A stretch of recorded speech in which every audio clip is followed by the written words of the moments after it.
నమస్తే, నేను Keshav. Welcome to hello NRI. అమెరికాలో తెలుగు జెండా అనంత్ మల్లవరపు.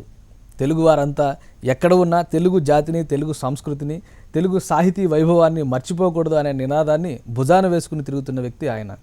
ఐటీ రంగంలో జైకేతన ఎగరవేస్తూ, అలానే రియల్ ఎస్టేట్లో కూడా సంచలనాలు సృష్టిస్తూ, తెలుగు వారందరికీ మరీ ముఖ్యంగా ప్రవాస భారతీయులకు తలలో నాలుగుగా ఉన్న వ్యక్తి అనంత్ మల్లవరపు గారు మనతో స్టూడియోలో ఉన్నారు. అమెరికాలో విశేషాలు ఏంటి, తెలుగువారి జీవన శైలిలో వస్తున్నటువంటి మార్పులు ఏంటి, ఆధునిక యుగంలో తెలుగు సంస్కృతిని కాపాడుకోవడానికి అక్కడ ఉన్నటువంటి తెలుగు ప్రజలు చేస్తున్నటువంటి కృషి ఏంటో తెలుసుకునే ప్రయత్నం చేద్దాం. నమస్కారం ఆనంద్ గారు. నమస్కారం కేశవ్ గారు. తెలుగు భాషకి సంబంధించినంత వరకు చాలా వరకు అంటే అసోసియేషన్స్ ఉన్నాయి, అక్కడ ఉన్నంతవరకు అసోసియేషన్స్ ఉన్నాయి. మన సంస్కృతిని, మన సాహిత్యాన్ని, మన వైభవాన్ని అక్కడ అందించడానికి చాలా సంస్థలు కృషి చేస్తున్నాయి. వ్యక్తిగతంగా అనంత్ మల్లవరపు ఏం చేస్తున్నారు? తెలుగు ప్రజలకి అక్కడ మీరంటే తెలుగు సాహిత్యం అనగానే మీరు గుర్తొచ్చేటువంటి పరిస్థితి ఎందుకు వచ్చింది? మేము ప్రవాస భారతీయులు, ముఖ్యంగా తెలుగు ప్రవాస భారతీయులు పొట్ట చేత పట్టుకొని ఉద్యోగం కోసం అమెరికా దేశం వెళ్ళాం. ముందరగా ఏంటంటే మనం అక్కడ మా ఉద్యోగాల్లో, వృత్తిలో స్థిరపడడానికి ప్రయత్నిస్తాం మా కుటుంబంతో పాటు. ఆ తర్వాత ఏంటంటే ఎంత లేదైనా మనం పరాయి దేశంలో ఉన్నప్పుడు మన అమ్మ, మన మాతృభూమి, మన భాష ఇవి ఎప్పుడు గుర్తొస్తూనే ఉంటాయి. వాటి ఎప్పటి మరోజాలం మరో భూమి. మేము వాటికి ఆ తపనతో ఏంటంటే ఏదన్నా చేయాలి మనం ఆ భాషని పెంపొందించుకోవడానికి, అదేవిధంగా మన తెలుగు భాషలో ఉన్న ఉన్నతమైన సాహిత్యాన్ని దాన్ని సదా నెమరవేసుకుంటూ దాన్ని మరింత పెంపొందింపజేసుకునేలా అమెరికా దేశంలో కృషి చేయడానికి, ముఖ్యంగా ఒక తెలుగు భాషామానిగా, నాకు తెలుగు అంటే ఎంతో అభిమానం, ఆ తెలుగు భాషామానిగా ఆ విధంగా కృషి చేద్దామనే ఉద్దేశంతో వివిధ తెలుగు సంఘాల్లో నేను పాటుపడడం జరిగింది. అంటే ఒక సంస్థని ఎంచుకుని, ఒక సంస్థ ఇప్పుడు నాట, తానా ఇట్లా చాలా సంస్థలు ఉన్నాయి, వాటి ద్వారా జరిగేటువంటి కృషికి భిన్నంగా కానీ ఆ సంస్థలు అన్నిటితో కలిసి పనిచేసేటువంటి ఒక వ్యక్తిగా మీరు ఒక ప్రత్యేకతని సంపాదించుకోవడం అనేది ఎలా సాధ్యమైంది? తప్పకుండా అండి. నాకు ఇప్పుడు నాట్స్ అని కానీ, తానా అని కానీ, స్థానిక సంస్థలు కానీ, ఆట, నాట అని కానీ చాలా జాతీయ సంస్థలు ఉన్నాయి, అలాగే స్థానిక సంస్థలు ఉన్నాయి. అందరితోని కలుపుగోలుగా ఉంటాను నేను. అది ఉన్నప్పటికీ కూడా ముఖ్యంగా మొదట్లో నేను ఏదైనా వాలంటీర్ చేద్దాం, కమ్యూనిటీలో అందరికీ నలుగురు ఉపయోగపడి పని ఏదైనా చేద్దాం అనే ఉద్దేశంతో, ముఖ్యంగా మొదట ఒక స్థానిక తెలుగు సంఘంలో పనిచేద్దాం అనే ఉద్దేశంతో మొదట రేడియో కార్యక్రమాలు చేయడం మొదలుపెట్టాను ఒక వాలంటీర్గా 1-2 సంవత్సరాలు. ఆ తర్వాత ఉత్తర టెక్సాస్ తెలుగు సంఘం టాంటెక్స్లో కార్యవర్గ సభ్యుడిగా 2 పర్యాయాలు అంటే 6 సంవత్సరాలు సుమారుగా ఎన్నికై పనిచేశాను. ఆ పనిచేసినప్పుడు నా మనసుకు దగ్గరగా ఉన్నది ఏంటంటే తెలుగు సాహిత్యం, ఉత్తమమైన తెలుగు సంగీతం. సో అందువల్ల నేను ఎప్పుడు లిటరీ కార్యక్రమాలు భుజాన వేసుకునేవాడిని. అయితే ఆ స్థానిక తెలుగు సంఘంలో, ఉత్తర టెక్సాస్ తెలుగు సంఘంలో నెల తెలుగు వెన్నెల అనే కార్యక్రమాన్ని మేము తెలుగు సాహిత్య వేదిక ద్వారా ప్రారంభించాం. ఇప్పుడు సుమారు 100వ కార్యక్రమం దగ్గరగా ఉంది ఈ సంవత్సరం. ఆ కార్యక్రమంలో నేను 2009-2011 సంవత్సరంలో దానికి సమన్వయకర్తగా, అంటే లిటరీ సెక్రటరీగా, నెల తెలుగు సాహిత్య వేదికకి సమన్వయకర్తగా వ్యవహరించడం జరిగింది. దాంట్లో అనేక సాహిత్య కార్యక్రమాలు నా మనసుకు నచ్చినవి, అదేవిధంగా మంచి అభిరుచి కలిగిన కార్యక్రమాలు నిర్వహించడం జరిగింది. అంటే కళావాహిని అనే సంస్థని మీరు ఏర్పాటు చేశారు. అవును. డాలస్లో. దాని ద్వారా ఒక రకంగా డాలస్ని తెలుగు సాంస్కృతిక కేంద్రం, అమెరికాలో తెలుగు సాంస్కృతిక కేంద్రం అనుకునే స్థాయిలో సాంస్కృతిక కార్యక్రమాలు, సాహితీ కార్యక్రమాలు నిర్వహించారనే పేరు వచ్చింది. అవును. ఈ కళావాహినికి ప్రేరణ ఏంటి? ఆ సంస్థ ద్వారా మిగతా వాటికంటే భిన్నంగా ఏం చేయాలని మీరు ఆశించారు? దానికి నాకేంటంటే నేను చాలా అదృష్టవంతునండి. మంచి ఉత్తమ అభిరుచి గల స్నేహితులు దొరికారు నాకు. రమణ జువాడి గారు, అలాగే చంద్రహాస్ మధుకూరి గారు, సురేష్ కాజా గారు, మేము మంచి మిత్రులం అండి, నలుగురమే. మా ముగ్గురిని, ముఖ్యంగా రమణ గారిని, చంద్రహాస్ గారిని నన్ను కళాత్రయం అంటారు డాలస్లో. ఏంటంటే వీళ్ళందరినీ ఎప్పుడైతే ఈ నెలలా తెలుగున కార్యక్రమాలు చేస్తూ ఒక జట్టుని నేను దాంట్లో వాలంటీర్స్ని కానీ, కమిటీ మెంబర్స్ని కానీ ఎలా నేను ఏర్పరచుకున్నానో, వాళ్ళందరితో కలిసి ఒక ఆర్గనైజేషన్లో ఉన్నప్పుడు, ఒక తెలుగు సంఘంలో ఉన్నప్పుడు ఎలా ఉంటుందంటే దానికి ఒక బైలాస్ కానీ, దానికి కొన్ని నియమాలు ఉంటాయి. కొన్ని నియమాలకు, పరిధులకి లోబడి కొన్ని కార్యక్రమాలు చేయగలుగుతాం. మనకు ఫ్రీ హ్యాండ్ ఉండదన్నమాట. అన్ని రకాల కార్యక్రమాలు మనకు నచ్చినట్టు ఉన్నట్టు చేయడానికి అవకాశం ఉండదు. కానీ మనకి ఒక నాణ్యత కలిగిన ప్రోగ్రామ్స్, మంచి ఉన్నతమైన సాహిత్య విలువలు, ఉన్నతమైన సంగీత విలువలు ఉన్న కార్యక్రమాలు చేయడానికి కొన్నిట్లో ఆస్కారం ఉండదు. మనం అందరికీ అన్ని టేస్ట్ తగ్గట్టు, యంగ్ జనరేషన్, ఓల్డ్ జనరేషన్ అందరి టేస్ట్ తగ్గట్టు మనం కంబైన్డ్గా చేయాల్సి ఉంటుంది.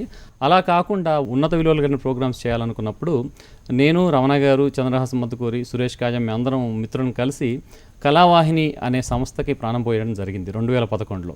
ఆ సంస్థ ద్వారా మంచి కార్యక్రమాలు చేస్తున్నాం మేము. ఇప్పుడు పి సుశీల గారితో ఇది మల్లెల వేలయని అనే టైటిల్ పెట్టి మంచి పాటలతో ఆవిడ ప్రోగ్రాం చేసాం, ఆమెను ఆహ్వానించి. అదేవిధంగా వేటూరి గారి పాటల్ని ఏర్చి కూర్చి మేము వేటూరి స్వరరా గంగా ప్రవాహం అనే కార్యక్రమం చేసాం. అదేవిధంగా పాడన తెలుగు పాట అనే కార్యక్రమానికి మేము ఊపిరిపోసి ప్రతి 2 మాసాలకు ఒకసారి ఆ కార్యక్రమాన్ని మేము నిర్వహిస్తున్నాం. 1000 మంది సాహితీ అభిమానులతో ప్రోగ్రామ్స్ కూడా నిర్వహించారని అవును. ఒక పేరుంది. యూట్యూబ్లో వీడియోస్ కూడా సర్క్యులేట్ అవుతుంది. అటువంటి కార్యక్రమాలకి ప్రేరణ ఏంటి? ఏమైందంటే మేము ఈ నెల తెలుగు నెలలో ఒక 40 నుంచి 50 మంది వచ్చి ఒక రెస్టారెంట్లో కలిసి టీ అను స్నాక్స్ తీసుకుంటూ మంచి సాహిత్యాన్ని ఆస్వాదిస్తారు. దాంట్లో 2 భాగాలు ఉంటాయి. మొదటి భాగంలో ఏంటంటే స్థానికంగా ఎవరైనా కవులు ఎవరైనా రాసేవాళ్ళు ఉంటే వాళ్ళ కవిత్వాన్ని వాళ్ళ కథల్ని మేము వాళ్ళని ఎంకరేజ్ చేస్తాం, ఉత్తేజపరుస్తూ దాంట్లో ఒక ప్లాట్ఫామ్ కల్పిస్తాం అనమాట. మిగతా సగ భాగంలో ఒక మంచి రైటర్ని, ఇండియా నుంచి వచ్చిన వాళ్ళని కానీ అక్కడ ఎస్టాబ్లిష్ రైటర్ని కానీ ముఖ్య అతిథిగా పెడుతూ వాళ్ళ కార్యక్రమాన్ని ఒక ఇన్డెప్త్గా ఒక సాహిత్య పరిశీలన కానీ ఒక అంశం తీసుకొని చేయడం జరుగుతుంది. అదేంటి ఒక 40-50 మందికే పరిమితం. అలా కాకుండా సాహిత్యాన్ని ఎక్కువ మంది తెలుగు ప్రవాసులకు చేరవేసే ఉద్దేశంతో 2009లో నేను నెల తెలుగు కార్యక్రమం సమన్వయకర్తగా ఉన్నప్పుడు చికాగోలో తానా కార్యక్రమం జరిగినప్పుడు ఏంటంటే ఈ కవులు, సినీ కవులు కానీ లేకపోతే అవధానులు కానీ చాలామంది రావడం జరిగింది. వచ్చినప్పుడు ఆ మరుసటి వారం వీళ్ళందరినీ మనం ఎందుకు పిలవకూడదు, మేము సినిమా తారలను కానీ వేరే ఏ విధమైన సెలబ్రిటీస్ కానీ పిలవకుండా కేవలం సాహిత్యానికి పెద్దపీట వేస్తూ సినిమా కవుల్ని, జానపద కవుల్ని, అవధానుల్ని వీళ్ళందరినీ పిలిచి ఒక వేదిక మీద ఒక 20 మంది సాహిత్యకారులతో అతిపెద్ద కార్యక్రమం డాలస్లో ఇప్పటివరకు కూడా 1000 మందితో 2009లో నేను నిర్వహించిన సాహిత్య కార్యక్రమం ఇప్పటికీ అందరూ చెప్పుకుంటారు ఆ కార్యక్రమం గురించి. అది నాకు అత్యంత సంతృప్తినిచ్చిన కార్యక్రమం. దాంట్లో మేడసాని మోహన్ గారు, రాళ్ళబండి కవితాప్రసాద్ గారు ఈ మధ్య పరమపదించారు. వాళ్ళిద్దరితో జంట అష్టావధానం చేయించడం జరిగింది మొట్టమొదటిసారి. ఒకప్పుడు తిరుపతి వెంకట కవులు చేశారు ఆ జంట అష్టావధానం. అలాగే నేను డాలస్లో మొట్టమొదటిసారి జంట అష్టావధానం నిర్వహించడంలో సమన్వయకర్తగా బాధ్యతలు నిర్వహించాను. అలాగే సీతారామ శాస్త్రి గారు, చంద్రబోస్ గారు, ఇంకా ఇతర సినీ కవులతో ఒక మంచి కార్యక్రమం చేశాం. అదేవిధంగా జానపద కవులు గోరాటి వెంకన్న గారు, అందశ్రీ గారు వీళ్ళందరితో పాటు జానపద సాహిత్యానికి పెద్దపీట వేస్తూ ఒక మంచి కార్యక్రమం చేశాం. అలాగే నేత్రావధానం అనే కార్యక్రమం చేశాం. అలా 1000 మందితో సాహిత్య కార్యక్రమానికి వాళ్ళని రప్పిస్తూ వాళ్ళని మెప్పిస్తూ వాళ్ళందరినీ ఆద్యంతం ఉదయం 10 గంటల నుండి అర్ధరాత్రి 12 గంటల వరకు రోజంతా కూర్చోబెట్టడం నాకు అనిర్వచనీయమైన అనుభూతిని, సంతృప్తిని మిగిల్చింది. ఇది 2009వ సంవత్సరం. రైట్. ఇక్కడ ఉన్నటువంటి తెలుగు ప్రజలు చాలామంది ఈ రోజుల్లో తెలుగు నేర్చుకుంటే కానీ తెలుగుని లేదా తెలుగు సాహిత్యాన్ని ఆస్వాదించే పరిస్థితి లేని పరిస్థితులు కనిపిస్తున్నాయి వాతావరణం అయితే. అక్కడ మీరు ఇటువంటి సాహితీ సభలు, భారీ సాహితీ సభలు ఒక 1000 మందితో ఒక గ్యాదరింగ్ అనేది ఏర్పాటు చేస్తే అంటే అంత ఆస్వాదించే శ్రోతలు కానీ, ప్రేక్షకులు కానీ, అభిమానులు కానీ తెలుగుకి అక్కడ ఉన్నారా? లేరు అనుకోవడం మాత్రం పొరపాటు. ఎందుకంటే ముఖ్యంగా ప్రవాసులకి ఏంటంటే అన్ని కంఫర్ట్ సమకూరిన తర్వాత వారిలో ఒక విధమైన ఫిలసాఫికల్ థాట్, ఒక చింతన అనేది వస్తుంది. ఇది మనం ఏంటంటే ఒక విధమైన పరుగులో ఉన్నాం. ఇవేంటంటే ఫిజికల్ కంఫర్ట్స్, మనీ సంపాదన కానివ్వండి, లేకపోతే జీవితంలో విజయవంతం అవ్వాలి, ఒక స్థానానికి వచ్చిన తర్వాత రాకముందైనా చేయొచ్చు, ఈతి బాధలు ఉంటాయి కదా, అవన్నీ నెరవేరిన తర్వాత ఏంటంటే ఏదో చేద్దాము అన్న తపన ఉంటుంది మనిషికి ఎవరికైనా. అలాంటప్పుడు ఏంటంటే ప్రవాసులు ఇక్కడ ఉన్నప్పుడు తెలుగు సరిగా మాట్లాడిన వారు, ఇంగ్లీష్ మీడియంలో చదివిన వారు కూడా అక్కడికి వచ్చిన తర్వాత తెలుగు సాహిత్యం మీద అభిరుచిని పెంపొందించుకొని పుస్తకాలు చదవడం. ఇప్పుడు మా సభల్లోకి వచ్చినప్పుడు మేము కొన్ని పుస్తకాలను పరిచయం చేసినప్పుడు ఆ నాలెడ్జ్ని పెంపొందించుకొని ఆ పుస్తకాలు చదివే దిశగా కూడా వాళ్ళు ప్రయత్నిస్తుంటారు. తప్పకుండా మంచి సాహిత్యానికి, మంచి సంగీతానికి ప్రవాసులు పెద్దపీట వేస్తున్నారు, అందులో ఏమాత్రం సందేహం లేదు. అంటే తానా, ఆట, నాట ఇటువంటివన్నీ ఉన్న సంస్థలు ఉన్న నేపథ్యంలో, చిన్న సంస్థలు కూడా అమెరికాలో చాలా వరకు ఉన్న నేపథ్యంలో కళావాహిని ద్వారా ఇంకా భిన్నంగా కార్యక్రమాలు చేయాలి అని కళావాహినికి కూడా అధ్యక్షులు, కార్యదర్శులు ఇట్లాంటి డిజిగ్నేషన్స్ ఏమీ ఉండకుండా అందరూ కలిసి పనిచేసే ఒక సిస్టమ్, ఒక వాలంటరీ ఆర్గనైజేషన్ లాంటిది అనే పేరుంది. అంటే ఈ డిజైన్ ఎలా తయారు చేయాలనిపించింది మీకు? ఎందుకంటేనండి ఇప్పుడు మీరు ఈ తెలుగు సంస్థలు, అనేక తెలుగు సంస్థలు పుట్టగొడుగులాగా పుట్టుకొస్తున్నాయి జాతీయంగా కానీ స్థానికంగా వివిధ నగరాల్లో. ఏమవుతుందంటే మనిషికి ఎప్పుడు నేను లీడర్ని, నాకు ఈ పదవి కావాలి, నేను ప్రెసిడెంట్ని అవ్వాలి, నేను సెక్రటరీని అవ్వాలి, ఈ పోటీ మనస్తత్వం తప్పకుండా ఉంటుంది. ఉన్నప్పుడు ఏంటంటే ఆ వ్యక్తిగత మనస్పర్ధలతో సంఘాలు చీలిపోయి అనేక సంఘాలు పుట్టుకొస్తున్నాయి.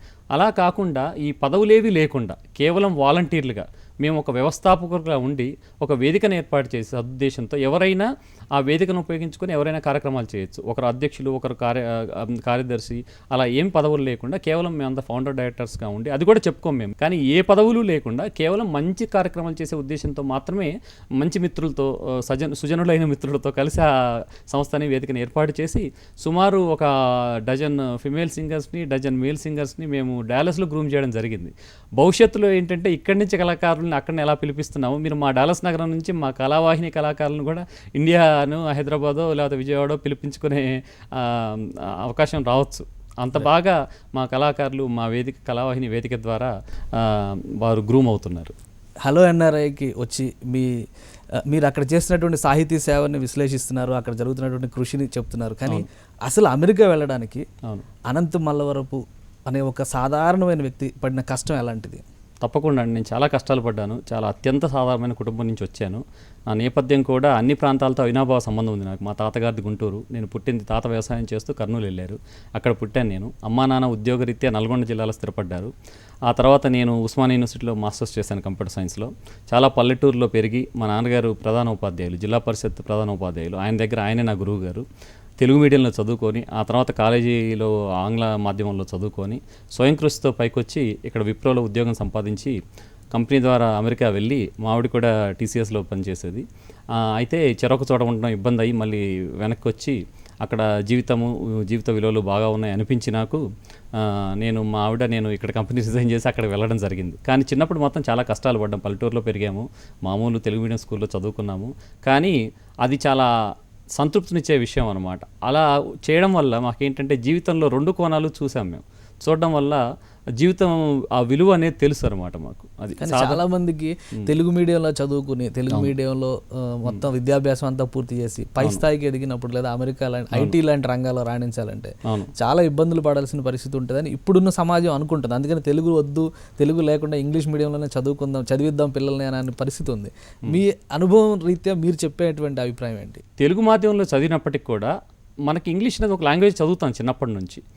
ఇంగ్లీష్ ఎలక్యూషన్ కాంపిటీషన్లో చిన్నప్పటి నుంచి నేను పార్టిసిపేట్ చేసేవాడిని. అదేంటంటే అది కమ్యూనికేషన్ స్కిల్స్, ఇంటర్పర్సనల్ స్కిల్స్, భాషాపరంగా కంప్యూటర్ సైన్స్ ఇన్ డెప్త్ చదవడానికి ఆంగ్ల మాధ్యమం ఇంగ్లీష్ లాంగ్వేజ్ స్కిల్స్ అనేది ఉపయోగపడుతుంది. తెలుగు మీడియంలో చదివినంత మాత్రాన ఇంగ్లీష్ మనకు లాంగ్వేజ్ ఏంటి లాంగ్వేజ్ తెలుగులాగా ఇంగ్లీష్ కూడా నేర్చుకోవచ్చు. కానీ అక్కడికి వెళ్ళిన తర్వాత మనం ఇంగ్లీష్లో తెలుగు మీడియం వాళ్ళు ఇంగ్లీష్ మీడియం వాళ్ళతో పోటీ పడలేరు అనేది అసమంజసం అనమాట. చాలామంది తెలుగు మీడియం చదువుకొని పెద్ద పెద్ద కంపెనీలు పెట్టి అంటే కంపెనీలో పెద్ద పదవుల్లో ఉన్న వాళ్ళు ఉన్నారు ఐటీ కంపెనీస్లో. సో నా ఉద్దేశంలో ఏంటంటే ఈ రెండిటి మిశ్రమం ఉన్న వాళ్ళు ఇంకా జీవితంలో ఎక్కువగా విజయం సాధించగలరని నా ఉద్దేశం. రైట్. అంటే అమెరికాకు వెళ్ళిన కొత్తలో మీకు కమ్యూనిటీ రేడియోలో వాటిలో పనిచేయడం అనేది కేవలం మీకున్న సాహిత్య అభిమానం లేదంటే భాష మీద అభిమానంతో మాత్రమే వచ్చిందా? మీ ఫీల్డ్ మొత్తం చూస్తే ఐటీ. ఐటీకి తెలుగు సాహిత్యానికి అసలు సంబంధం లేదు. మీరు చదువుకున్న కోర్సు కూడా సైన్స్ కోర్సెసే. అటువంటప్పుడు తెలుగు సాహిత్యం మీద అసలు మీకు అభిమానం ఎలా పెరిగింది? ఒక తెలుగు పండితుడిలాగా సాహితీ గోష్ఠులు నిర్వహించే స్థాయికి మీరు ఎలా ఎదగలిగారు? ఇప్పుడు ప్రతి ఒక్కరికి కూడా వృత్తి ప్రవృత్తి అని ఉంటాయి కదండి. వృత్తి ఏమో పట్టుకుటి కోసం, అది తప్పదు. ఇక మనకి జీతం కోసం, పట్టుకుటి కోసం, కుటుంబాన్ని పోషణ కోసం అది చేస్తాం. కానీ మన మనసుకి ఆత్మసంతృప్తినిచ్చేది, మనసుకు దగ్గరగా ఉండేది ప్రవృత్తి. ఆ ప్రవృత్తే సాహిత్యం. సాహిత్యంలో ఏంటంటే ఎన్నో జీవితాన్ని పరిశీలించే అవకాశం, కథల ద్వారా కానీ కవిత్వాల ద్వారా కానీ ఒక స్వావలంబన అంటే ఒక జీవితాన్ని చాలా భిన్న దృక్కోణాల్లో అంటే వివిధ కోణాల్లో చూసే అవకాశం మనకు కలుగుతుంది. ఎంతోమంది పండితులు, ఇంటలెక్చువల్స్ వాళ్ళు రాసిన పుస్తకాలను చదివినప్పుడు మనల్ని ఒక మనిషిగా తీర్చిదిద్దుకునే అవకాశం కలుగుతుంది. సమాజానికి కూడా మనం ఎలా ఉపయోగపడం, ఎలా పనిచేస్తూ మనం సంతృప్తికరమైన జీవితాన్ని మనం గడపగలం అనేది ఒక విధమైన మెచ్యూరిటీ, ఒక బ్రాడ్ మైండెడ్నెస్ అనేది మనలో వస్తుందండి సాహిత్యం ద్వారా. అది చాలా అవసరం ప్రతి ఒక్కరికి కూడా. అది ఏ భాషలో చదివినా, ఆంగ్ల సాహిత్యం చదివినా, తెలుగు సాహిత్యం చదివినా మనకి ఫెనటిజం అక్కర్లేదు. మన తెలుగు సాహిత్యంలో ఉన్న మంచి మంచి పుస్తకాలను చదువుకొని మన ఆలోచన పరిధిని విస్తృతపరచుకుంటాం. అది ప్రధాన ఉద్దేశం దానికి. రైట్. తెలుగు కానీ సాహిత్యం కానీ ఏదైనా కానీ ఇక్కడ ఉన్న సమాజం ఎలా చూస్తుంది అనేది ఇక్కడ అందరికీ తెలిసిందే. కానీ అమెరికాలో విద్యా వ్యవస్థ పరంగా చూస్తే ఎడ్యుకేషన్ డిస్ట్రిక్ట్స్ లాంటివి ఏర్పాటు చేయడం, లేదంటే అక్కడ ఉన్నటువంటి విద్యా వ్యవస్థకి ఇక్కడ ఉన్నటువంటి విద్యా వ్యవస్థకి మీరు గమనించినటువంటి తేడా ఏంటి? చాలా తేడా ఉందండి. అక్కడ ఏంటంటే మా అమ్మ ఇప్పుడే హై స్కూల్ గ్రాడ్యుయేట్ అయింది, 12th యూనివర్సిటీకి వెళ్ళబోతుంది. అక్కడ ముఖ్యంగా ఏంటంటే నేను చెప్పదలుచుకుంది మన ప్రవాస భారతీయులకి కానీ తెలుగు ప్రవాసులకి అక్కడ స్కూల్ డిస్ట్రిక్ట్స్ ఉంటాయి, స్కూల్ బోర్డ్స్ ఉంటాయి. మాది ఇప్పుడు కోపల్ ఇండిపెండెంట్ స్కూల్ డిస్ట్రిక్ట్, అలా రకరకాల స్కూల్ డిస్ట్రిక్ట్స్ ఉంటాయి. మన వాళ్ళు ఇప్పుడు మంచి స్కూల్ డిస్ట్రిక్ట్స్లోనే ఇల్లు కొనాలంటివి చేస్తూ ఉంటారు. చేసినప్పుడు ఏంటంటే స్థానికంగా మన వాళ్ళు అక్కడికి వెళ్ళినప్పుడు అక్కడ అమెరికాకి అందరూ ఎందుకు వెళ్తున్నారు, మంచి అంటే కంఫర్ట్స్ ఉంటాయి, ఇన్ఫ్రాస్ట్రక్చర్ అది బాగా వెల్ డెవలప్డ్ ఉంటుంది, మంచి జాబ్స్ దొరుకుతాయి, కంఫర్టబుల్ లైఫ్ ఉంటుందని వెళ్తున్నారు. వెళ్ళి ఆ సమాజం మనకు ఇచ్చిన ఇన్ని కంఫర్ట్స్ని మనం అనుభవిస్తున్నాము, అక్కడ సుఖవంతమైన జీవితం జీవిస్తున్నప్పుడు అక్కడి సమాజానికి మనం ఏం చేస్తున్నాం అది కూడా చాలా ముఖ్యం. ఎంతసేపు మన మనసు ఇక్కడ పెట్టుకొని మన భారతదేశం గురించి ఆలోచించడం మంచిదే, మనకు జన్మనిచ్చిన భూమి గురించి. కానీ అక్కడ స్కూల్ డిస్ట్రిక్ట్స్లో స్కూల్ బోర్డ్ మెంబర్గా కానీ వాలంటీర్గా కానీ స్థానిక సంస్థల్లో మనం కాస్త వాలంటీర్గా పనిచేస్తూ అక్కడ కూడా మనం హెల్ప్ చేయడానికి ప్రయత్నించాలి మన ఎన్ఆర్ఐస్. ఎంతసేపు వాళ్ళ ఫెసిలిటీస్ యూజ్ చేసుకుంటూ ఆ సమాజంలో భాగస్వామ్యం అయినప్పుడు మనం ఆ సమాజానికి కూడా మనం ఎంతో కొంత కంట్రిబ్యూట్ చేయడం చాలా మంచిది అనమాట అని నా ఉద్దేశం. అంటే స్కూల్ డిస్ట్రిక్ట్స్కి సంబంధించి మీరు గతంలో స్కూల్ డిస్ట్రిక్ట్సే కాదు పనితీరుకు సంబంధించి కూడా మీరు కొన్ని అక్కడ ఆర్గనైజేషన్స్లో పనిచేశారు. ఎస్టేట్ ఆఫ్ నార్త్ లేక్ హిల్స్కి మీరు డైరెక్టర్గా బోర్డ్ ఆఫ్ డైరెక్టర్గా ఎలక్ట్ అయినటువంటి పరిస్థితి ఉంది. అంటే ఇవి స్థానికేతరులు లేదంటే ప్రవాసీలు ఎక్కడి నుంచో వచ్చినటువంటి వాళ్ళకి అమెరికా సమాజంలో ఇటువంటి బోర్డ్స్లో కూడా ఎలక్ట్ అవ్వడానికి అవకాశం ఉందా? అమెరికా ఏంటంటే ల్యాండ్ ఆఫ్ ఆపర్చునిటీస్. ఎవరైతే ఏ విధమైన బయాస్ లేకుండా కష్టపడడానికి వాలంటీర్ చేయడానికి ముందుకొస్తారో అమెరికా సమాజం వాళ్ళని గుర్తిస్తుంది. Irrespective of their race and irrespective of their national origin ఆ డిస్క్రిమినేషన్ అంటూ చాలా తక్కువగా ఉంటుంది. మనకి కనుక ప్రతిభ కలిగి మనం కష్టపడి పనిచేయడానికి సిద్ధంగా ఉంటే ఆ సమాజం మనల్ని తప్పకుండా ప్రోత్సహిస్తుంది, అందులో ఏమాత్రం సందేహం లేదు. అందుకని ముఖ్యంగా మా కమ్యూనిటీలో ఏంటంటే ఎక్కువ మంది ఇండియన్స్ ఉంటారు. మంచి స్కూల్ డిస్ట్రిక్ట్ ఉండి మంచి ఏరియాలో మన వాళ్ళు ఒక క్లస్టర్ లాగా ఫామ్ అవుతారు, ఒక సేఫ్టీ నెట్ లాగా ఒక దగ్గర ఇల్లు కొనుక్కోవడం అలా చేస్తూ ఉంటారు. ఈవెన్ దో మనం 80% మన వాళ్ళు 20% అమెరికన్స్ ఉన్నా కూడా ఆ హోమన్ అసోసియేషన్ ఇలాంటి వాటికి పనిచేయడానికి చాలామంది ముందుకు రారు. అలాంటి అంటే సందర్భంలో నేనేంటంటే అక్కడ వాలంటీర్ చేసి అందరినీ సంఘటితపరుస్తూ మన ప్రవాస భారతీయులను కానీ తెలుగు వారిని సంఘటితపరుస్తూ స్థానిక సేవా కార్యక్రమంలో పాలు పంచుకునేలా ప్రోత్సహిస్తూ దాంట్లో ఆ సేవా కార్యక్రమంలో పాలు పంచుకుంటూ అందులో బోర్డ్ ఆఫ్ డైరెక్టర్గా ఎలక్ట్ అయ్యాను అనమాట. సో అందరికీ ఏమైనా ప్రాబ్లమ్స్ వచ్చినప్పుడు ఆ కాలనీలో ఉండే హౌస్ ఓనర్స్ అందరికీ బర్గ్లీస్ అవుతుంటాయి ఇండియన్ ఫ్యామిలీస్లో ఉన్నప్పుడు నేను పోయి ఒక రకంగా కాలనీ వెల్ఫేర్ అసోసియేషన్ లాంటి దానికి డైరెక్టర్ని అలా అనమాట. ఎవరికి ఏ ప్రాబ్లం వచ్చినా నన్ను కాంటాక్ట్ చేస్తుంటారు, కామన్ ప్రాబ్లమ్స్ కమ్యూనిటీ సందర్భం. అంటే పొలిటికల్ ఇన్ఫ్లుయెన్స్లు కూడా ఇలాంటి వ్యవహారాల్లో ఉంటాయి కదా జనరల్గా. అంటే ఈ అసోసియేషన్స్ ఇవన్నీ ఓట్ బ్యాంక్ పాలిటిక్స్ అనేది మనం ఇండియాలో చూస్తూ ఉంటాం. అమెరికాలో ఎలా ఉంటుంది ఇటువంటి అసోసియేషన్స్ మీద అక్కడ ఉండే రాజకీయ నాయకులు లేదంటే అక్కడ ఎలక్ట్ కావాల్సినటువంటి సెనేట్ మెంబర్స్ కానీ వీళ్ళు కానీ ఇన్ఫ్లుయెన్స్ చేయడానికి ఎక్కడైనా రాజకీయాలు అనేది తప్పకుండా ఉంటాయండి. సాఫ్ట్ పాలిటిక్స్, ఇక్కడేమో హార్డ్ పాలిటిక్స్. అక్కడ ఎవరైనా ఒక పదవికి 2-3 పోటీ పడినప్పుడు ఈ బురద జల్లుకోవడాలు అవన్నీ ఉంటాయి. కాబట్టి అక్కడ మోర్ ఓపెన్గా ఉంటుంది. ఒక వాలంటీర్గా స్టార్ట్ అయ్యి మన ప్రొఫైల్ మాత్రం చాలా స్ట్రాంగ్గా బిల్డ్ చేసుకోవాలి. ఒకవేళ నేను ఇప్పుడు సిటీ కౌన్సిల్కు అలా భవిష్యత్తులో ఏమైనా పోటీ పడాలన్నా లేకపోతే సిటీ కౌన్సిల్లో ఒక యాక్టివ్ మెంబర్గా అవ్వాలన్నా కూడా మొదట హోమ్ ఓనర్స్ అసోసియేషన్ కానీ స్కూల్ డిస్ట్రిక్ట్స్ కానీ ఇలాంటి వాటితో స్టార్ట్ చేసి వాలంటీర్ చేస్తూ అందరికీ హెల్ప్ చేస్తూ ఆ తర్వాత సిటీ మేయర్ని వాళ్ళతో కాంటాక్ట్స్ మనం కాంటాక్ట్స్ అంటే వేరే ఉద్దేశంతో కాదు, మన కమ్యూనిటీకి హెల్ప్ చేయించుకునే దిశగా ఎక్కడైనా ఇన్ఫ్లుయెన్స్ చేయాలి. మనకి ఏమైనా ప్రాబ్లమ్స్ ఉన్నాయనుకోండి అప్రోచ్ అవ్వాలంటే మనకు వాళ్ళతోని అనుసంధానం చేయాల్సి ఉంటుంది. అలాంటప్పుడు ఒక ఉదాహరణ చెప్తాను మీకు. మా కమ్యూనిటీలో బర్గ్లీస్ దొంగతనాలు అవి జరిగినప్పుడు ముఖ్యంగా ఏంటంటే వాళ్ళందరూ ఒకటేసారి భయపడిపోతారు. మన దగ్గర జ్యువెలరీ అవి ఎక్కువ ఉంటాయి కదా, కొంచెం షో ఆఫ్ అది చేస్తుంటారు పార్టీలో చేయకుండా అది అందరికీ తెలుసు అనమాట. అక్కడ అప్పుడప్పుడు జరుగుతుంటాయి దొంగతనాలు జరిగినప్పుడు. అప్పుడు వాళ్ళ ఒక విధమైన అలజడి కలుగుతుంది. అప్పుడు ఏంటంటే మేము స్థానిక పోలీస్ చీఫ్ దగ్గరికి వెళ్ళడం, మేయర్ దగ్గరికి వెళ్ళడం, ఇలా మా కమ్యూనిటీ సమస్యలను చర్చించడం, కమ్యూనిటీ పరంగా మీరు చర్యలు తీసుకోవాలి, మా అబద్ధతా భావంతో ఉన్నారు ఈ ఎన్ఆర్ఐస్ అని చెప్పేసి ఇండియన్ కమ్యూనిటీ అని చెప్పేసి వాళ్ళ దృష్టికి తీసుకురావడం జరుగుతుంది. సో అలాంటప్పుడు మన లీడర్షిప్ చాలా ఉపయోగపడుతుంది అనమాట. ఎంతసేపు మనం ప్రాబ్లం వచ్చినప్పుడే నేను ముందుకు వస్తాను, ప్రాబ్లం లేనప్పుడు నా పని నేను చేసుకుంటానే కాకుండా ఒక కన్సిస్టెంట్గా ఒక స్థానిక సేవా కార్యక్రమంలో కానీ వాలంటీర్ చేస్తూ అక్కడ గవర్నమెంట్స్తో మనం మంచి కాంటాక్ట్స్ ఏర్పరుస్తూ మన కమ్యూనిటీని ప్రొటెక్ట్ చేసుకోవాల్సిన అవసరం ఎంతైనా ఉంది. రైట్. అంటే ప్రెసిడెన్షియల్ ఎలక్షన్స్కి సంబంధించి జిందాల్ పేరు వచ్చిన తర్వాత ఒక ఊపు వచ్చింది, అమెరికాలో ఉండేటువంటి ప్రవాస భారతీయులకి కూడా ఒక ఐడెంటిటీ వచ్చింది, అందరూ చర్చిస్తున్నారు అనేటువంటి పరిస్థితి ఉంది. మీకు అంటే మీరు యాక్టివ్గా ఉన్నారు కాబట్టి కమ్యూనిటీస్లో యాక్టివ్గా ఉన్నారు కాబట్టి జిందాల్ వ్యవహారాన్ని మీరు ఎలా చూస్తారు? ఇక్కడ ఉన్న భారతీయులకి ప్రవాసీల తరపు నుంచి చూస్తే అంటే ఒక యాక్టివ్ రోల్ ఒక మన వాళ్ళు తీసుకోబోతున్నారు అమెరికన్ పాలిటిక్స్ లో అనుకునే సంకేతాలు ఏమైనా ఉన్నాయి? తప్పకుండా ఉన్నాయండి. ఈ మధ్య బాబీ జిందాల్ లూజియానా స్టేట్ గవర్నర్గా ఉన్నారు. ఆయన ఏంటంటే ఈ మధ్య ప్రెసిడెన్షియల్ రేస్లో కూడా ఎంటర్ అయ్యారు రిపబ్లికన్ పార్టీ తరఫున. ఇంకా మనందరికీ తెలవాల్సిన విషయం ఏంటంటే ఇండియన్ ఆరిజిన్ ఉన్న వాళ్ళు 2 గవర్నర్గా ఎన్నికయ్యారు. నాన్ వైట్స్ ఇండియన్ వేరే రేస్ వాళ్ళు గవర్నర్గా ఎన్నికవడం, అది ఇండియన్స్ 2 ఎన్నికవడం చాలా హర్షణీయమైన విషయం.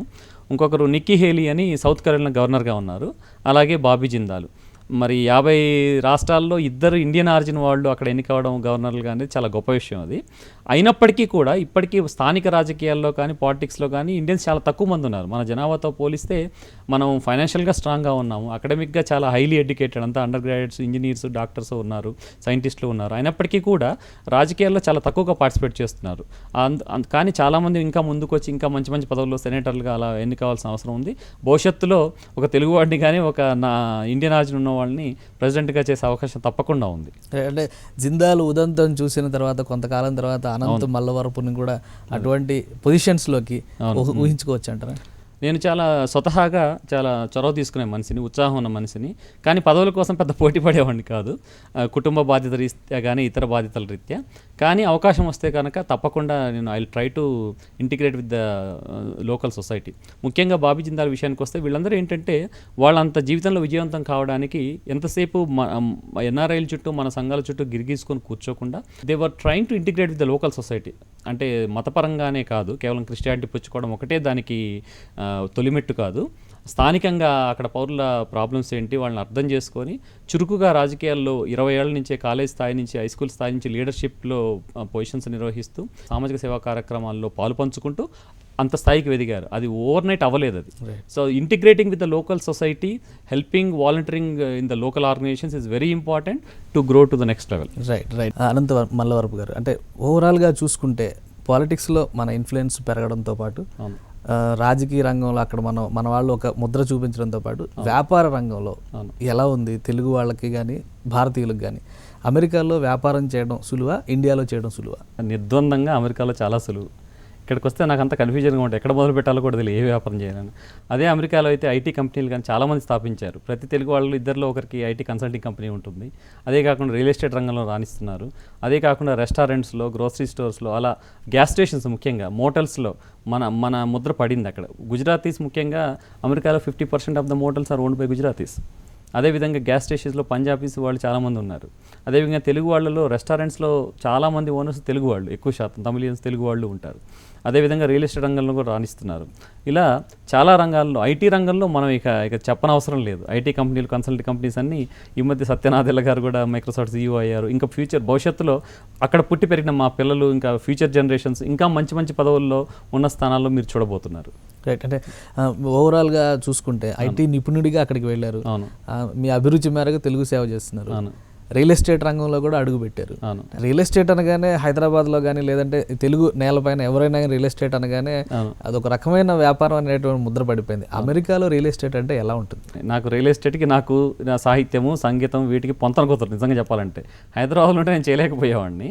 అక్కడ ఏంటంటే అనేక మార్గాలండి. ఒకసారి మనం గ్రీన్ కార్డ్ వచ్చిన తర్వాత, ఇప్పుడు నేను అమెరికా పౌరుడిని, అమెరికా సిటిజన్షిప్ తీసుకున్న తర్వాత ఏంటంటే ఆ సమాజం మనకు ఎన్నో ఇస్తుంది. ఒకసారి గ్రీన్ కార్డ్ తీసుకున్న తర్వాత మీరు ఐటీ జాబ్ చేయనవసరం లేదు. ఏ వృత్తిలో అయినా ప్రవేశించను. ఐటీ జాబ్కి రిజైన్ చేసేసి ఇక్కడలాగా ఎంతసేపు ఇంజనీరు, డాక్టర్ అలా ఉండవండి. కొన్ని వందల రకాల ప్రొఫెషన్స్ ఉంటాయి అక్కడ, అవకాశాలు అలాగే ఉంటాయి. రియల్ ఎస్టేట్ రంగంలో ఏంటంటే నాకు ఒక అభిరుచి అండి, గార్డెనింగ్ కానీ లేకపోతే ఇంటీరియర్ డిజైన్ కానీ అలాంటి మీద మంచి అభిరుచి ఉంది. ఆ అభిరుచి ఉండడం వల్ల నేను ఆ రంగంలో ప్రవేశించాను. అదొకటే కాకుండా నేను పనిచేసే కంపెనీ ఏంటంటే టైటిల్ కంపెనీ అంటారు. ఆ టైటిల్ కంపెనీలో ఏంటంటే నాది డొమైన్ అనమాట, బిజినెస్ డొమైన్. అది ఆ బిజినెస్ యూజర్స్తోని అదే డొమైన్లో ఆ రియల్ ఎస్టేట్ టెక్నాలజీ యూజ్ చేస్తూ ఆ సంబంధమైన ఐటీ ప్రోగ్రామ్స్ డెవలప్ చేస్తూ ఉంటాం. అందువల్ల నేను రియల్ ఎస్టేట్ లైసెన్స్ తీసుకొని ఆ రంగంలో ప్రవేశించినప్పుడు మొదట ఏం చేశానంటే, నేను మా వర్క్ చేస్తున్నాము, మా మరదలు నా 3 డాక్టర్లుగా ఉన్నారు, ఫ్యామిలీ కుటుంబం స్ట్రాంగ్గా ఉంది, అక్కడే ఉన్నాం కాబట్టి మేమందరం మనీ పూల్ చేసి ఇన్వెస్ట్ చేయడము, ఆ మనీని గ్రో చేయడం, బ్యాంక్లో పెట్టుకుని అక్కడ ఇంట్రెస్ట్ ఉండదు, ఇంట్రెస్ట్ ఇవ్వరు ఇక్కడలాగా. సో బ్యాంకులో డబ్బులు సేవ్ చేసుకోవడం వృధా అనమాట. అక్కడ ఎంటర్ప్రెన్యూరల్గా ఉండాలి. వీలైన డబ్బులు మనం అన్ని రంగాల్లో ఎక్కడ మనకి అనువుగా ఉంటే, ఎక్కడ మనకి ఇంట్రెస్టింగ్గా ఉంటే దాంట్లో ఇన్వెస్ట్ చేసి దాన్ని గ్రో చేయడానికి ట్రై చేయాలి. ఎందుకంటే ఇట్స్ క్యాపిటలిస్టిక్ సొసైటీ. అలా గ్రో చేసినప్పుడు మనం కొంతమందికి ఎంప్లాయ్మెంట్ క్రియేట్ చేయడం, బ్యాక్ అండ్ ప్రాసెసింగ్ లాగా ఇక్కడ కూడా కొన్ని కంపెనీలు స్థాపించి కొంత నిరుద్యోగులకు ఉద్యోగాలు కల్పించే సదుద్దేశం కూడా దాని వెనకాల ఉందన్నమాట. అక్కడ ఉన్నటువంటి ప్రభుత్వాలు మీకు ప్రోత్సాహకాలు బాగానే ఇస్తున్నాయి అనుకుందాం. తప్పకుండా నడుస్తుంది. ఎందుకంటే ల్యాండ్ ఆఫ్ ఆపర్చునిటీస్ అన్నారు కాబట్టి అమెరికా వెళ్తే అటువంటి అవకాశం. ఇక్కడ ఇప్పుడు 2 రాష్ట్రాలు అయినాయి. 2 రాష్ట్రాలు అయిన తర్వాత తెలుగు సంఘాల మీద కానీ లేదంటే అక్కడ ఉన్నటువంటి తెలుగు ప్రజానీకం మీద ఎటువంటి ప్రభావం ఉంది? అక్కడ కొంతవరకు ఆ తెలంగాణ ఉద్యమం నేపథ్యం ఉన్నప్పుడు ఒక విధమైన ఘర్షణ వాతావరణం కొద్ది వరకు ఉండేది. అది ఫిజికల్గా ఉండదు కానీ కాస్త కలిసినప్పుడు భావోద్వేగానికి లోనవడం అది ఉంటుంది.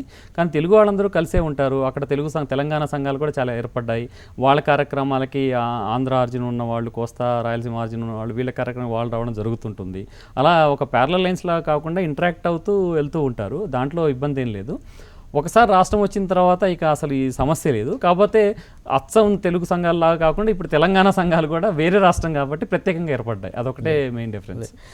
మీరు ఎలా చూస్తారు? ఇప్పుడు ఇక్కడ ఉన్నటువంటి ప్రజలందరూ ఏమనుకున్నారంటే ఇంతకు ముందర అమెరికా అనగానే తానా, ఆట ఇలా 2 పేర్లే వినబడాయి. ఇప్పుడు ఒక 7-8 పేర్లు వినిపిస్తున్నాయి. అవును, చాలా సంఘాలు మ్యాట్స్ అని, నాట అని జాతీయ స్థాయిలో, అలానే చిన్న చిన్న స్థాయిలో కింది స్థాయిలో లేదా చిన్న చిన్న నగరాల్లో కూడా చాలా తెలుగు సంఘాలు ఏర్పడినాయి. అక్కడికి వెళ్ళి కూడా వీళ్ళు రాజకీయాలు చేస్తున్నారు అనేటువంటి అభిప్రాయం ఇక్కడ ప్రజల్లో వస్తుంది. అక్కడ ఎలా ఉంది అసలు వాతావరణం? అంటే నిప్పులేంది పొగరాదంటారు కదా, కొంతవరకు నిజమే. ఈ పదవుల కోసం పోటీలో కొంతవరకు ఆ రాజకీయాలు లేకపోతే ఇక్కడ రాజకీయ నాయకులతో కాంటాక్ట్స్ ఎస్టాబ్లిష్ చేసుకుని వాళ్ళని అక్కడ తీసుకురావడం, అక్కడ కార్యక్రమాలు ఏర్పడడం అలా జరుగుతుంది రాజకీయ కోణంలో. కానీ అది 100% నిజం కాదు. ఎంతో కొంత సేవా తత్పరత, ఏదో ఒకటి చేయాలి మన సమాజానికి అన్న కమిట్మెంట్ ఉండి అంటే ఆ ఉద్దేశం ఉన్నవాళ్ళు చాలామంది ఉంటారు. కానీ ఎన్ని సంఘాలు పుట్టుకురావడం వల్ల అక్కడ ఉన్న తెలుగు ఎన్ఆర్ఐలకు కానీ ఇండియన్స్ కానీ అన్ని రకాలుగా మేలు జరుగుతుంది. ఎందుకంటే ప్రతి సంఘాలు సేవ చేయడంలో పోటీ పడుతున్నాయి. రాజకీయాలను పక్కన పెడితే కనుక మన కమ్యూనిటీకి ఎన్ఆర్ఐలకి ఎన్ని రకాలుగా మేలు చేయగలిగితే అన్ని రకాలుగా వాళ్ళు మేలు చేయడానికి ముందుకు వస్తున్నారు. ఆ విధంగా మంచి జరుగుతుందని నా ఉద్దేశం. అంటే అసోసియేషన్స్ పెరిగిన తర్వాత అక్కడ పొలిటికల్ అంటే అక్కడ కాన్ఫ్లిక్ట్స్లో అక్కడ ఉన్నటువంటి స్పర్ధల్లో బిజీగా ఉంటున్నారని అనుకోవాలా? లేదంటే ఇప్పుడు 2 రాష్ట్రాలు, ఒక రాష్ట్రం పునర్నిర్మాణం, ఒక రాష్ట్రం ఏమో నవనిర్మాణం అనేటువంటి నినాదాలతో ముందుకు వెళ్తున్నాయి. వీటికి ఎన్ఆర్ఐలు అందిస్తున్నటువంటి తోడ్పాటు ఎలా ఉంది? చాలా మంది ఎన్ఆర్ఐలు ఏం చేస్తారంటే ముఖ్యంగా నాలాగా గ్రామీణ నేపథ్యం ఉన్నవాళ్ళు వాళ్ళ విలేజెస్ని స్మార్ట్ విలేజెస్ ఈ మధ్య డెవలప్ చేయాలనే ఉద్దేశంతో కనెక్ట్ అవుతున్నారు. వాళ్ళ నాన్నగారి పేరు మీదనో, వాళ్ళ పూర్వీకుల పేరు మీదనో, వాళ్ళ తల్లిదండ్రుల పేరు మీదనో ఏంటంటే ఒక స్కూల్ కట్టించడమో, లేకపోతే ఇంకా ఏదైనా గ్రంథాలను నిర్మించడమో, వాళ్ళ గ్రామాభివృద్ధికి మంచినీటి సరఫరాకు ఇంకా వేరే కార్యక్రమాలకు నిధులు ఇవ్వడమో, అలాంటి కార్యక్రమాలు వాళ్ళ విలేజ్ని అభివృద్ధి చేసుకునే కార్యక్రమాల కోసం చాలామంది ఎన్ఆర్ఐస్ వాళ్ళు నిధులు సేకరించడం లేదా వాళ్ళ సొంత నిధులు అందించడం జరుగుతుంది. ఆ విధంగా ఎన్ఆర్ఐస్ చాలా తోడ్పాటును అందిస్తున్నారు మన దేశాన్ని కానీ మన వాళ్ళ సొంత ప్రదేశాలని పెంపొందించుకోవడంలో. అందులో ఏమాత్రం సందేహం లేదు. అదేవిధంగా ఇంకా అనేక సంఘాలు ఉండడం వల్ల ఎక్కువ కార్యక్రమం నిర్వహిస్తున్నాం. మాకు డల్లాస్లో అయితే ముఖ్యంగా సాంస్కృతికంగా Telugu cultural capital of America అయిపోయింది ఈ మధ్య డాలస్. హైదరాబాద్ లాగా, విజయవాడ లాగా, అమరావతి లాగా ఫ్యూచర్లో. సో అందరూ చాలామంది మైగ్రేట్ అవుతున్నారు ఇంటర్నల్గా వితిన్ వేరే సిటీస్ నుంచి, వేరే స్టేట్స్ నుంచి డాలస్ చాలామంది వస్తున్నారు. ఎందుకంటే most happening city especially for Telugu people in US is Dallas అని చెప్పగలను నేను. రైట్. అంటే అనంత్ మల్లవరపు గారు కేవలం ఐటీ నిపుణుడిగా, రియల్ ఎస్టేట్ దీనికి సంబంధించి సాహిత్య అభిమానిగానే కాకుండా ఒక కవిగా కూడా, ఆయనలో ఒక కవి ఉన్నాడు, ఆయన కవిత్వం కూడా రాస్తాడు అని చెప్పని విన్నాం. ఏంటి కవిత్వానికి ప్రేరణ? సైన్స్ గ్రూప్లో చదువుకున్నటువంటి అనంత్ గారు కవిత్వం రాయడం ఏంటి? తెలుగు భాష మీద ఎంత అభిమానం పెంచుకోవడం ఏంటి? కవులతో వీళ్ళందరితో సాహిత్యం వల్ల స్వతహాగా నేను తెలుగు భాషాభిమాని అవ్వడం వల్ల ఎక్కువగా రాయట్లేదండి. సమయాభావం వల్ల ఇటు సామాజిక బాధ్యతలు, అటు వృత్తి బాధ్యతలు, అటు వ్యాపార బాధ్యతలు, ఇటు పిల్లల కుటుంబ బాధ్యతలు ఎక్కువ సమయం కేటాయించలేకపోతే భవిష్యత్తులో రాయాలనే ఉద్దేశం చాలా ఉంది, తపన ఉంది. అందుకనే మనం మంచి రైటర్ కావాలంటే ముందు చాలా పుస్తకాలు చదవాలి. ఆ పనిలో నిమగ్నమై ఉన్నాను. అప్పుడప్పుడు ఏదైనా చిరు కవితలు నా మనసుకి దగ్గరగా ఉన్నాయి, ఏదో భావేశంతో వస్తే ఏదో పేపర్ మీద పెడుతుంటాను తప్పితే ఎక్కువ రాయలేదు నేను. అనంత్ గారు చాలా అంటే కీలకమైనటువంటి సమయం, ఒక రకంగా గోదావరి మహాపుష్కరాలు జరుగుతున్నటువంటి సమయంలో మాతృభూమికి వచ్చారు. అంటే గోదావరి మహాపుష్కరాలకి మీరు వెళ్ళారా? మీ అనుభవాలు ఏంటి? మీ రియాక్షన్ ఏంటి? అసలు ఇటువంటి కల్చరల్ ఫెస్టివల్, ఒక నదిని పూజించుకోవడం అనే సంస్కృతి గురించి మీ అభిప్రాయం ఏంటి? నేను స్వతహాగా రేషనలిస్ట్ అండి, అంటే హేతువాదిని. అంటే నాకు కులాల మీద, మతాల మీద ఏ విధమైన నమ్మకాలు లేవు. రేషనల్గా ఆలోచిస్తాను నేను. కానీ మన సంస్కృతి అన్నా, మన కల్చర్ అన్నా విపరీతమైన అభిమానం. మన భారతీయ సంస్కృతి అంటే చాలా రిచ్ కల్చర్ ఉంది మనకి. దాన్ని ఎంతో ఆస్వాదిస్తాను నేను. భాషను కానీ సంస్కృతిని కానీ చాలా ఆస్వాదిస్తాను. కాకపోతే బంధువుల ఊరికి నేను గన్నవరం వెళ్ళినప్పుడు ఏంటంటే వెళ్ళే ఉద్దేశం మొదట్లో లేదు. కానీ అదే ఆ రోజు నేను అక్కడ ఉన్నప్పుడు ఈ రోజు మొదటి రోజు పుష్కరం రోజు స్నానం చేస్తే బాగుంటుంది, గోదావరిలో మునిగితే చాలా పుణ్యం అన్నారు. ఆ యాంగిల్లో కాకుండా నాకు గోదావరి జిల్లాలంటే ఎప్పటి నుంచి మనసులో చాలా బ్యూటిఫుల్గా ఉంటాయి, చక్కగా చక్కని పళ్ళ తోటలు అన్నీ ఉంటాయి, చూద్దామనే ఉద్దేశంతో వెళ్ళాను.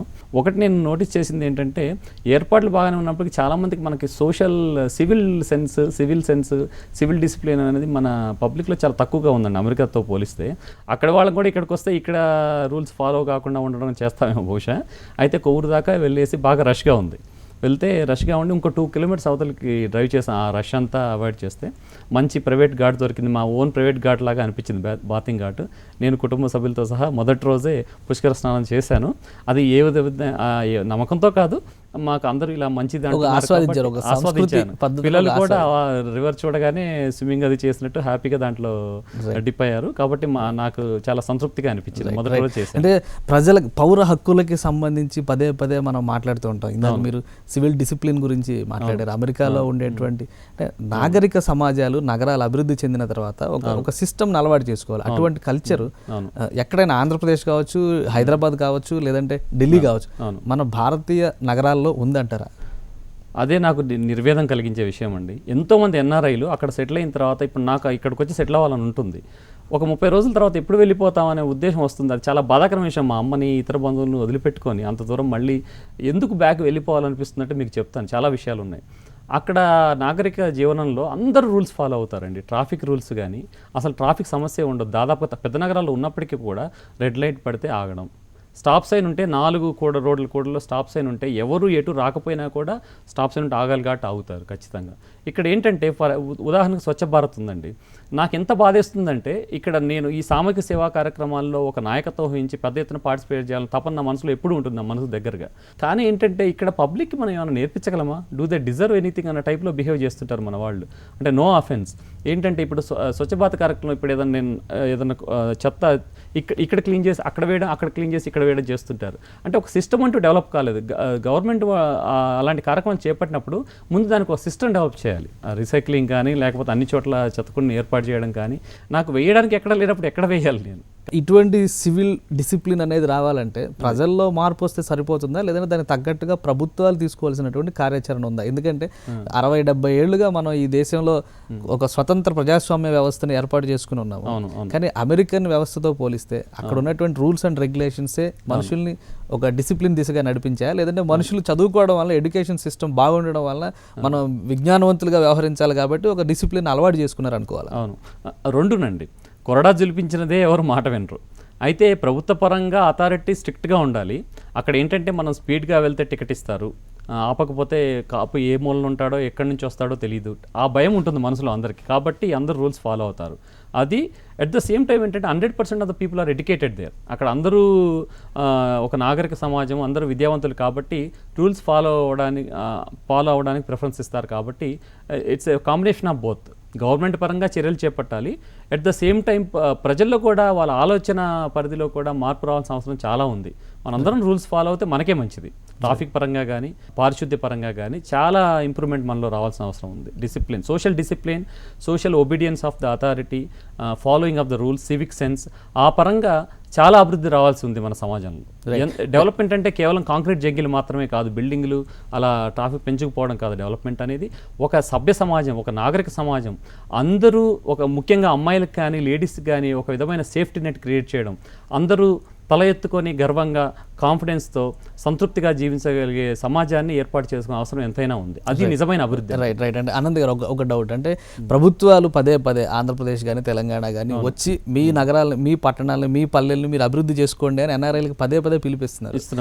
వచ్చినప్పుడల్లా ఏదో ఒక గ్రాంటో ఫండో ఒక ఇంత డబ్బు ఇచ్చి వెళ్ళిపోయే పరిస్థితి ఎన్ఆర్ఐలో ఉండడానికి కారణం ఒక రకంగా ఇటువంటి బాధ్యతారహితమైన ప్రజానేకం ఉండడం, పెద్దగా పట్టించుకోలేని నియంత్రణ వ్యవస్థలు సృష్టించలేని ప్రభుత్వ వ్యవస్థలు ఉండడమే కారణం అనుకోవాలి. ఒక విధమైన డిసప్పాయింట్మెంట్ ఉంది ఎన్ఆర్ఐలో. చాలా మందిలో తపన ఉందండి, సేవ చేయాలి, డబ్బులు పంపించి ఏదో ఒకటి చేయాలి వాళ్ళ ఊర్లకు కానీ వాళ్ళ టౌన్లకు కానీ అని ఉంది. కానీ ఎక్కడ నిధులు దుర్వినియోగం అవుతాయో, అది సరిగా ఖర్చు పెడతారో లేదో, డెవలప్ చేస్తారో లేదో అనే ఒక విధమైన అనుమానంతో చాలామంది ముందుకు రావట్లేదండి నిజంగా చెప్పాలంటే. ఆ వాతావరణం క్రియేట్ చేసినప్పుడు చాలామంది ఎన్ఆర్ఐలు ముందుకు వస్తారు. కానీ ఎన్ఆర్ఐని కేవలం డబ్బు సంచులుగానే చూడడం మాత్రం తప్పండి. వాళ్ళు ఏదో పట్టుకుని అక్కడికి వెళ్ళారు, అక్కడ ఉంటున్నారు. వాళ్ళ దగ్గర ఏంటంటే అక్కడ సమాజాన్ని అర్థం చేసుకొని విపరీతమైన నాలెడ్జ్, అండర్స్టాండింగ్, ఆ సిస్టమ్స్ గురించిన పరిజ్ఞానం ఉంది కాబట్టి దాన్ని కూడా ఇక్కడ ఉపయోగించుకోవాలి. ఆ సిస్టమ్ అండర్స్టాండింగ్ ఉపయోగించుకొని అదేవిధంగా వాళ్ళు ఏమైనా ఫండ్స్ అవి ప్రొవైడ్ చేయగలిగితే ఉపయోగించుకొని మన సొసైటీని డెవలప్ చేయడం ప్రయత్నించాలి. కానీ కేవలం డబ్బు సంచులుగానే వాళ్ళని చూసి వాళ్ళ పరిజ్ఞానాన్ని ఇగ్నోర్ చేయడం తగదు. రైట్. అంటే పరిజ్ఞానం విషయంలో చూస్తే ఎన్ఆర్ఐలకు సంబంధించినటువంటి సాంకేతిక నైపుణ్యాన్ని వాడుకునే పథకాలు కానీ వాడుకునే ఆలోచనలు కానీ ప్రభుత్వాలు చేసిన సంఘాలతో, మరీ ముఖ్యంగా ఇప్పుడు మీరు చెప్పినటువంటి తెలుగు సంఘాలు కావచ్చు, సాంస్కృతిక సంఘాలు కావచ్చు, లేదా అక్కడ రాజకీయ వేదికలుగా ఉన్నటువంటి సంఘాలు కావచ్చు, ఆల్రెడీ కొన్ని డెవలప్మెంట్ ఫోరమ్స్ కూడా పనిచేస్తున్నాయి.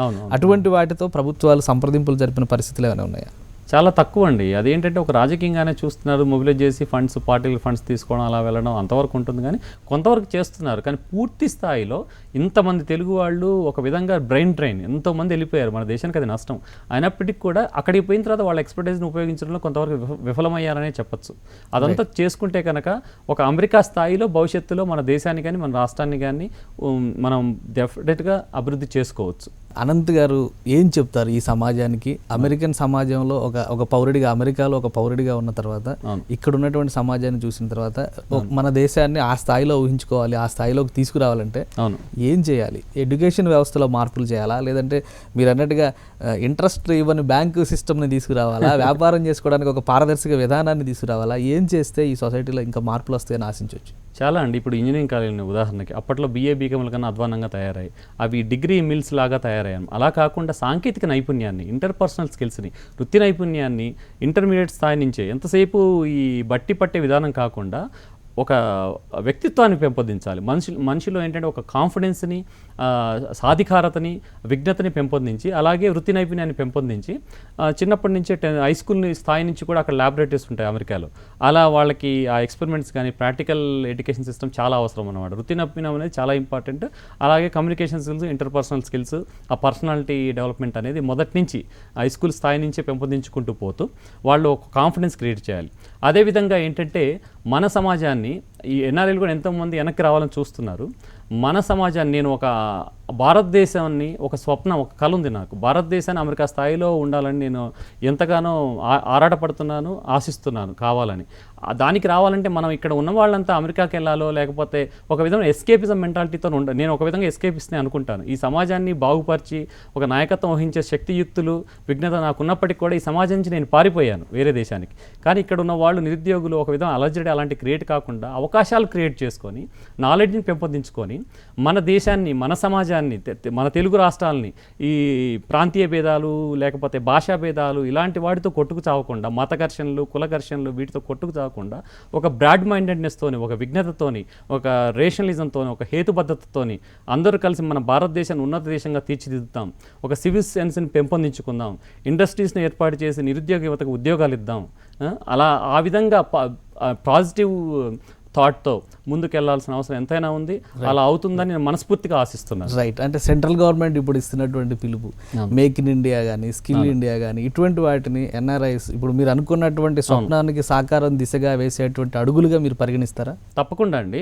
యాక్చువల్గా best thing that happen last year ఏంటంటే ఒక స్ట్రాంగ్ లీడర్ రావడం, ఇర్రెస్పెక్టివ్ ఆఫ్ ద పార్టీస్. ఇప్పుడు మోడీ గారు కానీ, ఇక్కడ కేసీఆర్ కానీ, అక్కడ బాబు గారు కానీ, ఆ తపన అనేది ఉంది. రాజకీయాలను పక్కన పెడితే రాష్ట్రాలని, దేశాన్ని అభివృద్ధి చేసుకోవాలనే తపన ఉన్న లీడర్లు రావడం మనకు ఎంతో మంచిది. అలాంటప్పుడు ఫ్యూచర్లో డెఫినెట్గా ఎన్ఆర్ఐస్ చాలామంది కూడా మేక్ ఇన్ ఇండియా ద్వారా అట్రాక్ట్ అయ్యి ఇక్కడ మన లోకల్ 2 తెలుగు రాష్ట్రాల పాలసీ ద్వారా అట్రాక్ట్ అయ్యి ముందుకు వచ్చే అవకాశం ఉంది. కానీ ట్రాన్స్పరెన్సీ, ఆ రెడ్ టేపిజం తగ్గించేసి ట్రాన్స్పరెన్సీ పెంచాల్సిన అవసరం ఉందండి. అది ఉంటే కనుక అది నిజంగా వారం రోజుల్లో బిజినెస్ మొదలు పెట్టచ్చు, 30 రోజుల్లో బిజినెస్ మొదలు పెట్టచ్చు అంటున్నారు. కానీ ఎంతవరకు ప్రాక్టికల్గా సాధ్యమో నాకు తెలియదు. అమెరికాలో అయితే $200-300 ఆన్లైన్ రిజిస్టర్ చేసేది బిజినెస్ మొదలు పెట్టేయచ్చు, సేమ్ డే, నెక్స్ట్ డేనే మొదలు పెట్టేయచ్చు. దానికి దీనికి చాలా తేడా ఉంది. రాజకీయంగా ఏ విధమైన ఇంటర్ఫీరెన్స్ లేకుండా ఒక వ్యక్తి శక్తి సామర్థ్యాలను గుర్తించి వారి పరిశ్రమల్ని, వ్యాపారాలను వృద్ధి చేసుకోవడానికి గవర్నమెంట్ కనుక పెద్దపీట వేస్తే తప్పకుండా ఉద్యోగాలు క్రియేట్ అవుతాయి, పరిశ్రమలు అభివృద్ధి చెందుతాయి, ఒక నాణ్యమైన సమాజం, ఉన్నతమైన సమాజం అభివృద్ధి చెందుతుంది. అందులో ఏమాత్రం సందేహం లేదు. మన పూర్వీకులు గతమెంతో ఘనకీర్తి అనుకున్నాము, కానీ ముందు తరాల్లో కూడా ఘనకీర్తి సాధించిన అవసరం ఎంతైనా ఉంది.